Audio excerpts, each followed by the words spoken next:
Well, hello again everybody, and continuing with my theme of Greek tragedies, great Greek tragedies. Today I'm going to talk about what usually called the third of the tragedians, Euripides, and in particular the play Medea. Now, the character of Medea is one of the great roles for a woman actor to play.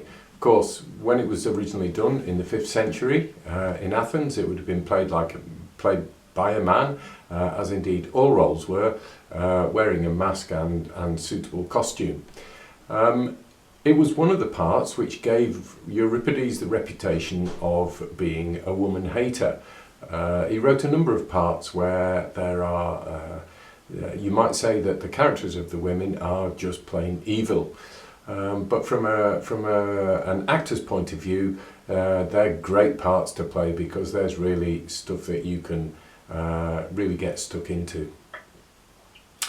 So Medea ultimately turns out to be a monster, but she's a really persuasive character at first, and I'm going to share with you a couple of things about why that might be. First of all, we need to know a little of the context. She had left her homeland and followed Jason, as in Jason and the Golden Fleece, and gone back to Greece with him, which means that she's already in exile. So she's a non-Greek in a Greek world. She's a woman in a world very much controlled by men. She's already a killer. She's killed one of her family and chopped him up and dropped the bits in the sea to delay pursuers who were chasing after her and Jason. So she's already a somewhat fearsome character. So she's a killer. She's a potential poisoner. She's calculating.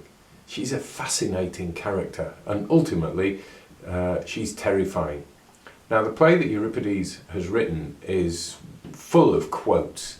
It's one of the most quotable plays, and I'm going to share 3 highlights for you now. The first comes from fairly early on in the play, and it's Medea talking to her audience about how and why many women suffer. And I wonder every time I hear this or read this, how many women over the centuries could sympathise or empathise with these lines. So this is from Euripides' Medea, and this is what she says.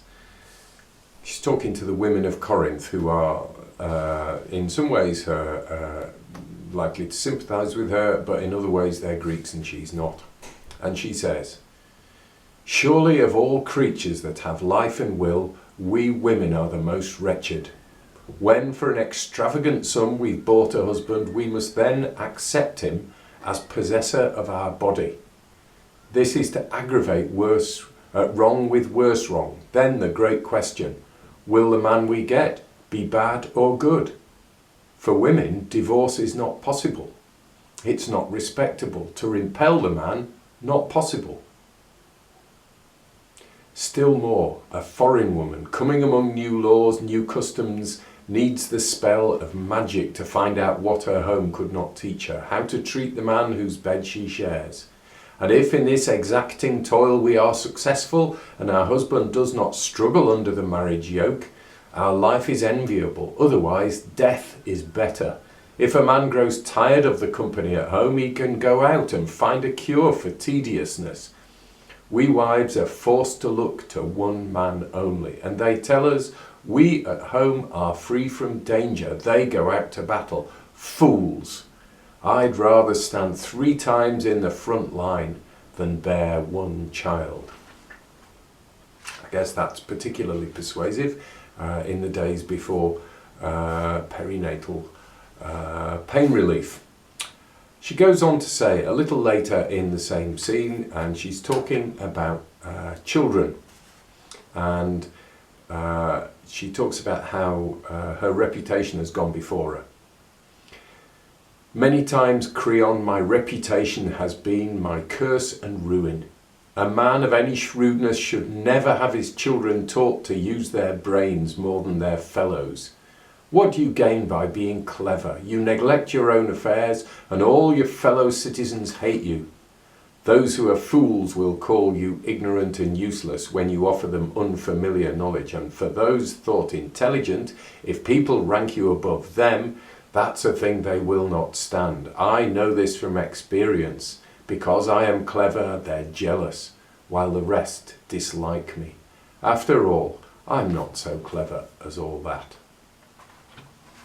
Well, Medea, clearly outlining the pain and suffering she feels of being a woman in a man's world, and of being an intelligent woman at that, maybe amongst those whom she regards as inferior to her in that. The play goes on, and Medea gets more and more extreme in deciding she's going to take vengeance on Jason, on his new wife. He's married into local royalty to secure his position, and she decides she's going to kill his new wife with a poisoned dress. So it's like a napalm dress in effect. So Glauce is killed by that. Creon, her father, the Creon mentioned in that speech just now, tries to embrace her, and he too dies. But then, towards the end of the play, she decides that she's going to get vengeance on Jason by killing the sons that they had together. So she's going to go from being a murderess and a poisoner to being a killer of her own children. And when Jason eventually finds out what she's done, he confronts her as he might. And this is what Medea says, and this is the calculating, terrifying part that comes in the very last scene of the play. And she says, "Zeus, the father of all, knows well what service I once rendered you, and how you have repaid me. You were mistaken if you thought you could dishonour my bed and live a pleasant life and laugh at me. The princess Glauce was wrong too, and so was Creon when he took you for his son-in-law and thought he could exile me with impunity. So now am I a tiger, a Scylla? Hurl at me what names you please. I've reached your heart. That is right." And so Medea, at the end of the play, has got her vengeance on Jason by killing everybody that he cared about. His wife, his father-in-law, and the children that she and Jason had had together. Well, what can we take from all this? Modern scholar Philip Vellicott says this: "Civilized men ignore at their peril the world of instinct, emotion, and irrational experience. Carefully worked out notions of right and wrong are dangerous unless flexible and allowing for constant adjustment." So, arguing, I suppose, for situationist ethics.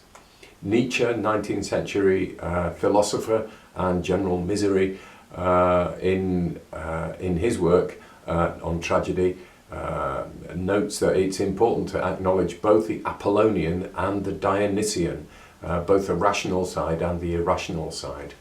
For me, I just think that you really need to be scared if you ever meet a problem like Medea.